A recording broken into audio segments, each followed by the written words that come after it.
नागपूरच्या इतवारी परिसरात आज दुपारी जुनी आणि जीर्ण इमारत कोसळल्यानं एकच खळबळ उडाली। जुन्या भंडारा रोडवरील 3 नल चौकाजवळ ही घटना घडली।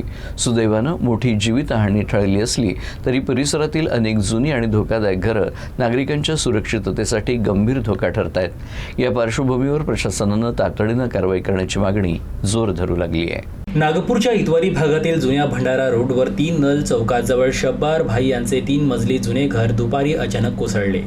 घटनेनंतर परिसरात भीतीचं वातावरण निर्माण झालं असून रस्त्यावर मोठ्या प्रमाणात ढिगारा पसरला। महापालिका आणि संबंधित यंत्रणांकडून ढिगारा हटवण्याचं काम सुरू आहे।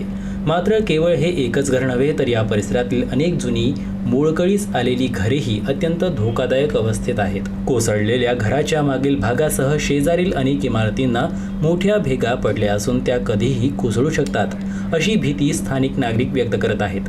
जुन्या भंडारा रोडवर दिवसभर मोठ्या प्रमाणात वाहनांची आणि पादचाऱ्यांची वर्दळ असते, त्यामुळे अशा जीर्ण इमारतींमुळे मोठी दुर्घटना घडण्याची शक्यता नाकारता येत नाही। नागरिकांनी धोकादायक इमारतीचे तातडीने सर्वेक्षण करून आवश्यक ती कारवाई करण्याची मागणी प्रशासनाकडे केली आहे। तर शहराच्या गीतांजली चौकातील एका जुन्या इमारतीचा काही भाग कोसळून एक इसम ठार झाल्याची ही घटना सोमवारीच घडली।